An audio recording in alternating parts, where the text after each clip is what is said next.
Parapsychology Today, a program of investigation into the realms of the unknown. Suspend your mind for a moment and journey to a world beyond the five senses. Parapsychology Today is a program exploring ideas, theories, and concepts that have been around since ancient times. We'll journey to outer worlds and inner worlds. We'll look into such phenomena as past lives, UFOs, and hauntings. And we'll explore psychic ability as it relates to human potential. We do not intend to prove or persuade, but rather present theories and personal stories of ventures into the world of parapsychology. Whatever your beliefs, we hope this program will start you thinking about a reality beyond the five senses.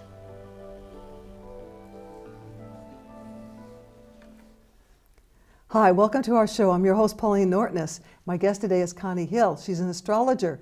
We will talk about astrology at the end of the show, but because weird things are happening. But our topic today is astrocartography. Connie, welcome. It's so nice to have you again. This is going to be a lot of fun. Thank you. Now, tell us a little bit about your background, how you got into astrology, and then we'll talk about astrocartography.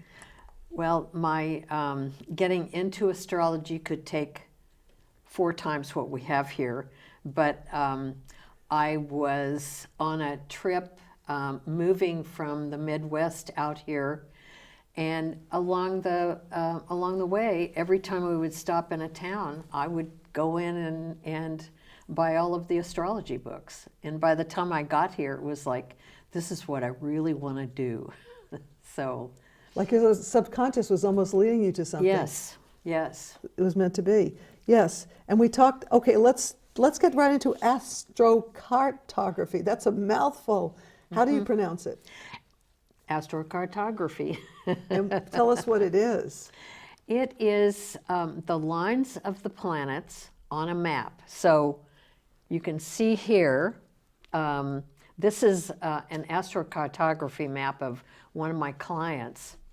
And what this does is take all of the lines from her chart and puts them over the Earth. If you remember when we had the big eclipse a number of years ago that came right through McMinnville, the line came through McMinnville, it's the same kind of thing. These are just all of the planets instead of one. Now, astrocartography, isn't it astrology of place? So it will tell a person where they should go for health, for career, for love, for luck? For whatever you want. Mm-hmm. Yeah. Yes, it is it does help a person find a good place for them, but it's rare that one place is going to do it all. So they might find that they haven't done well in love in the place that they are, and they want to move someplace else. Well, let's look for a Venus line.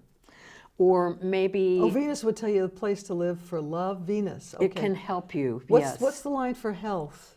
For health, I would say probably Chiron, or maybe Virgo. I've heard of Chiron, but that's not a... What is Chiron, actually? Chiron is, well, now they're calling it a centaur. It goes through the asteroid belt. And it is the wounded healer is another name for Chiron. And so you look at Chiron to see what's going on with your health, and I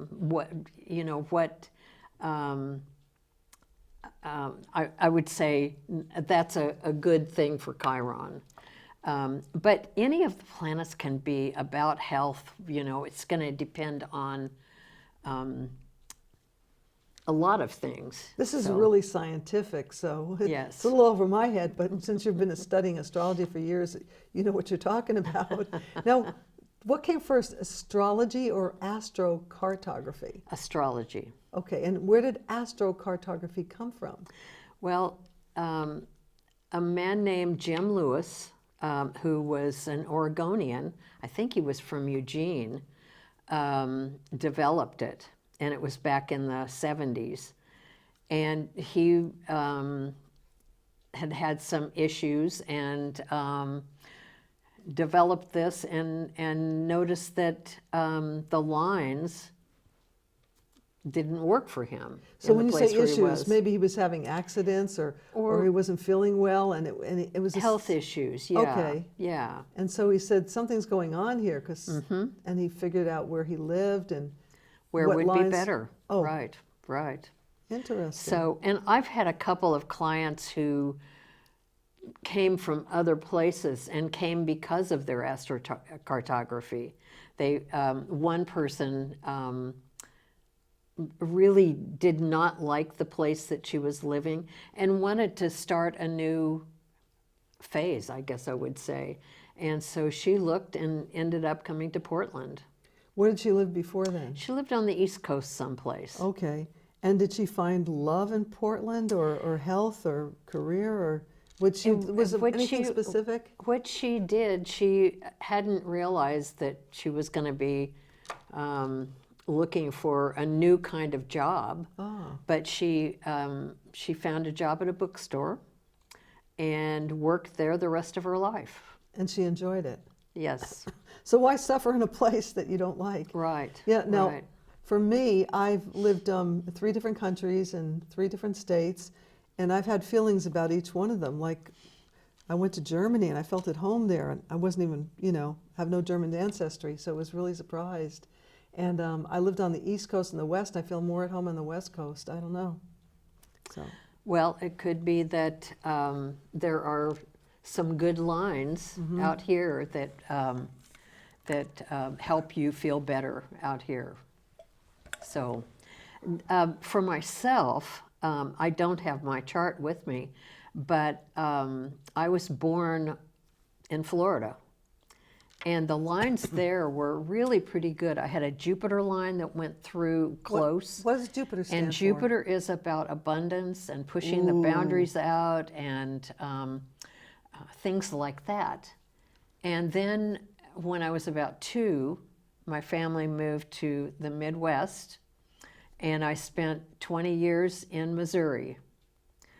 And Missouri was terrible. It had a Uranus line going through it, and Uranus is about totally unpredictable. And so, anyway, I was there, couldn't figure out why. I didn't really like it very much. But then I moved out here, and I have a sun line that was that had transited to this area. And a sun line means that you step out and you, it's like you're present there. Yeah. And so each place was different. Well, I didn't know any of that when I came out here. That was a whole lot of years. Well, it was before astrocartography became really big. So anyway, you had a question. Well, I have a tickle in my throat. Sorry. Let's see. Do you use okay. Do you need a person's natal chart to do their astrocartography? Usually what I do when I'm doing a chart, first thing is they have to come to me for a natal reading. And so we go through all of their stuff in their chart. A natal reading is a birth reading. Birth reading, okay. You're right. So we read what their birth chart has to say. And then in that, what I can tell from the natal reading is, are they basically, should they move or should they move? There are certain planets. There in a natal chart, there is one house, the 4th house, which is about home. And then you look at the moon, which is also the ruler of home. And so if you look at those and find that things are upset and don't fit very well, then maybe it is a good time for them to move someplace else. Now, could you tell us about one of your clients that had a really interesting chart? And you helped them with their life? Let's see. Well, I have one person who who really, well, a lot of the big changes happened in her life. And she came to me and wanted to look at different places that she could go. And she ended up, I personally did not think that it was good for her to move at that time. But I didn't say that because that's not up to me. Where was she living? She was living in this area, in the Portland area. But what she ended up doing, she looked at some other parts of the state. She looked at Washington. She looked at like Salt Lake City area and so on. And she ended up trying all of those different places. And she found that Oregon was the right place for her. So it's like what she had to do was take that information that I gave her and try it all out. Well, that'd be expensive. It could be. Well, it could Yeah. be. Oh, okay, here, is it true that your natal chart identifies your talents and your map helps you identify locations that would benefit you? Yes. Excuse me. So your talents, your natal chart, you've got the same thing. You've got the tickle. We're in the wrong. We're in You the wrong gave line. it to me. We're on the wrong line. Your natal chart does tell your talents, but it tells a whole lot more. I can look for, say, someone is going through some health issues. I can look in the natal chart for, what's going on with their health. I can look and see, what is their talent? Well, they've got a lot in the 5th house, which is the house of creativity. Oh, Those kinds of things are, show up in the natal chart. And here is a map that I put together. In this, maybe I would look at, say, let's see, the Venus line, which is this green line that goes over here. I'd look at that and say, oh, well, this person, if they were to live here, which is? Africa. And, here close to Wales and Scotland and so on. Any in Germany? And Germany. It's a little bit far from all of them, but it does have the energy. And another thing you can do when you're looking is, do I really want to move? Well, maybe I don't want to move. If you put the something up here and look at the lines that cross, maybe that can show something too. Here's a Saturn line and let's see, a Saturn line and a Mars line. I wouldn't particularly want to live under either one of those. Saturn is, I think of as the strict grandfather who's shaking his finger at you and saying, you didn't do that right. I wouldn't want to live there. I think of Mars as war. Isn't Mars kind of And warlike? Mars is warlike and it's anger. So, I wouldn't want to be under those lines. I might want to be under this line, which is a Mercury line, and that's about communication. It's who do you want to talk to, yeah, and or so if you on. want to work in television or some kind of correspond, where you Broadcasting or, Yeah, or you book wanna- writing or yeah, things like live that. under your Mercury line. Right. Ah.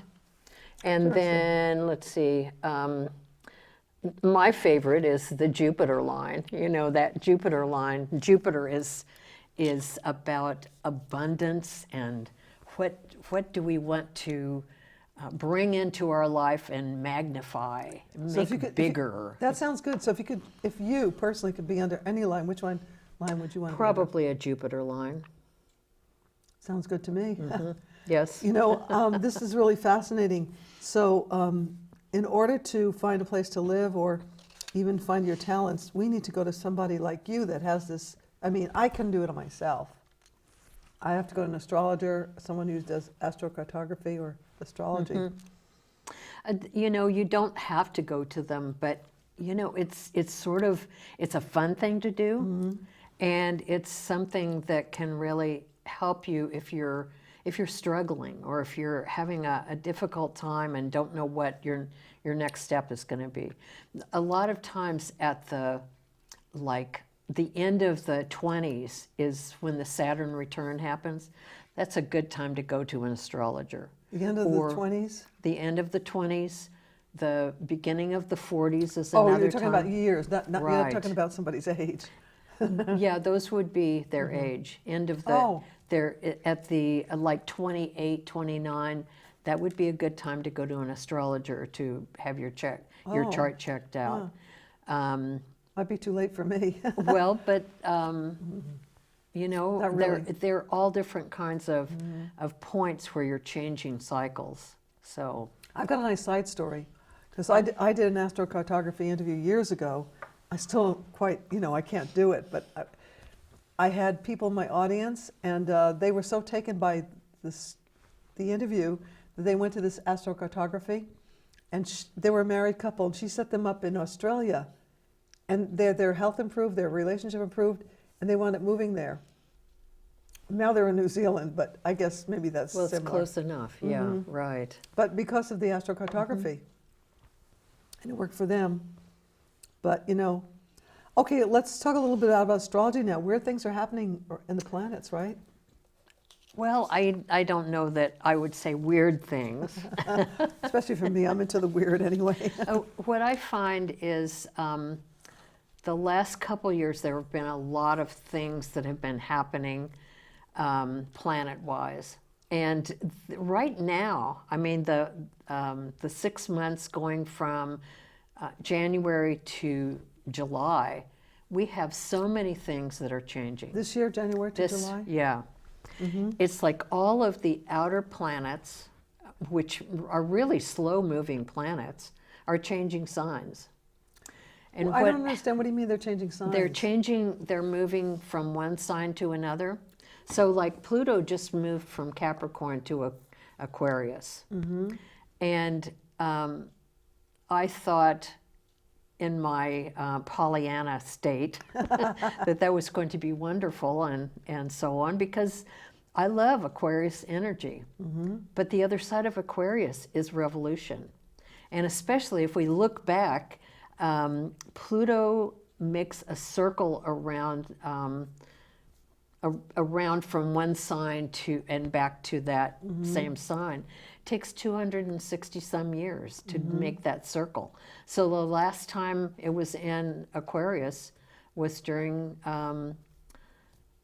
the war that we became independent. 1776. Right.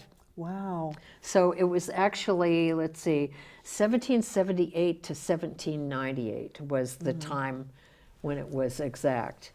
So that's the first one. The second one is March, and that is Neptune. Neptune is the planet that rules things like intuition and dreams and spiritual strengths. Kind of like Pisces. Pisces is, Right. and that's March. It's the ruler of Pisces, in fact. Oh, I didn't know that. Yeah. And so it's moving from Pisces to Aries. And Aries is Pisces. It's like Neptune loves Pisces energy. Doesn't particularly like Aries energy because it's like, how do we deal with each other? Yeah. Aries is Mars rules Aries, and so it's about anger and things like that. And I made some notes here to, it's the one thing that I loved about this time is that it's about taking the time to take these dreams and this intuition and making them real, making them into something that we can see rather than just dream and think about. And so anyway, Neptune, once again, is not something that we'll see this point again in our lifetime. It takes, 165 years to make a cycle. Wow. So then that's in March. In April, we have Uranus changing signs. And it has been in Taurus for let's see, for a few years. It's going to be moving into to Gemini, and it takes 84 years. So we may make it, be able to be in the same sign before we pass on. But in Taurus, Uranus sort of slows down a little bit. It's usually very unpredictable, and we don't know where it's going to hit next. But it's also about individuality and freedom. And then besides that, in Gemini, it's about versatility, being witty, intellectual, spontaneous, or it can be superficial and inconsistent. So, it can be either side. And as we're changing signs, a lot of times it's like the worst comes out first, and then as we get into it, it settles down, mellows out a little bit. So the next one is May, and May, Saturn is changing signs. We're in May now. Well, it just changed signs, what was it, a couple days ago. And so it's changing into Aries. It had been in Pisces. And it's about creative pursuits, independent ventures. They're all challenges, and we're being pushed to mature and have all of these things that have been dreams again take shape. Would you think this is a good month then to be creative and put out your dreams? I think so. And one of the things I, for a long time, had a struggle with Saturn, because it can be, like I said, that old grandfather that is shaking his finger at you. But the other side is manifesting something new out of something old. So there's always good and bad. There is, yes. So the last one is June, and that's Jupiter. And Jupiter is, like I said, it's expansive, it's You said it was a good one. abundance. Yeah. Yes. Well, it can be. Everything has both sides. Right. It can also be overindulgence, too. Oh. So, so it's moving into Cancer, which is about home and nurturing and sensitivity. And its cycle is a 12-year cycle. So each year it changes signs. So that's a little bit about what's going on. And one thing that I think of when I'm thinking about the planets or the signs that are next to each other are not always easy to make that transition from one to another. And so that's one of the things that makes this time so sort of chaotic, I guess I would say. No, remember I called you or I emailed you because I was feeling tired, and you said a lot of people were complaining about being tired because of what was going on astrologically. You can see here. Yeah. Boy, I mean, how do we get by in this world or in this lifetime when we have when the planets and everything are influencing our lives? I mean, what's your advice to people watching the show? What I would say is come have a reading. Not to put you on the spot, but I think what I'm doing, I am doing everything I can to bring hope into my life and to keep it there. Because I feel like we can go into the negative and talk about how prices are going up and this is not working and that's not working. But what is that helping? you're right, yeah. And so doing everything we can to keep hope around, to me, that's sort of my mission right now, is to do that. And that's what I try to do in a reading too, is talk to the person that I'm talking with about, how is this going to affect you? And what can you look at and think about and do to keep you from doing that? Because I think that there's a lot of depression now, a lot of things. Do you know that with your clients? You've seen that with your clients? Or you just feel the energies? I just feel the energy I out feel in the energies world. too, and I don't know why. I mean, I'm not an astrologer, but I feel, I kind of feel energies too. Well, what would you say is causing that? I'm, I'm on the computer too much. That's what's causing it for me. Yeah. We're not No. getting out into the sunshine and Oh, and no, I so get on? out every day, but still, yeah. No, and I do, when the sun comes out, it does make me feel good. I mean, when I see it's doom and gloomy outside, I kind of feel, yeah, the weather does affect me, I think. Yeah. I don't have to let it, but it does. And I think that's the thing, is to remember that we don't have to let it, and that We can create our own reality. I had a show called Create Your Own Reality. yes. And we can. And how do we do that? Well, we do it by changing our way of thinking. One of the things that I do every week, I have a Zoom meditation that I go to every Wednesday morning. Nice. And we do that for 15 minutes, or 15, I'm sorry. We do that for 45 minutes every Wednesday morning. And that really changes my whole outlook. How so? It's like, it raises my, it feels like it raises my vibration. It feels like I might go in thinking, oh God, I had to get up so early, I had to do all this. But when I come out, I just feel like, wow, this was really good, I'm glad I did this. Do you keep in touch with the people, and do they feel the same way, the people in the Zoom? Yeah, Oh, that's great. the same Yeah. 6, 7, 8 people keep coming back. We should end this on a happy note, and this sounds like a happy note to end it on. Anything else you want to add, Connie? Not to put you on the spot, but No, I think that's we it. covered a lot, yeah. Yeah. Astrocartography seems very complicated, but that's because I'm not an astrologer. As an astrologer, you understand that. And what we want to say about astrocartography is it's different than your natal chart. Your natal chart tells you your talents and your abilities, whereas your astrocartography tells you where to live, place to live for health, for love, for abundance, or wherever you want. Yeah, so that's pretty cool. So here is a natal chart, The difference, yeah. and this is an astrocartography chart. Nice. Yeah, they look. So- It's Greek to me, but you understand it. I just want the audience to know that that your email will be on. You don't have a website right now, but No. okay, that's all right. They can get a hold of you by email, and you're still teaching classes, and you're still doing charts, and you're still doing. I still do drumming circles. Oh, you Right, do? Okay. Yes, yes. But we're not talking. Yeah. What does the drumming circle do, though? As long as you mentioned it. It's like a meditation. Oh, so you talked about okay, Right, great. right. Maybe we'll do a show on meditation. Is there anything you want to add before we close out? No, I don't think so. Okay. Well, thank you again for being on the show. We'll come up with another topic and have you again. Okay. Or if you can suggest one.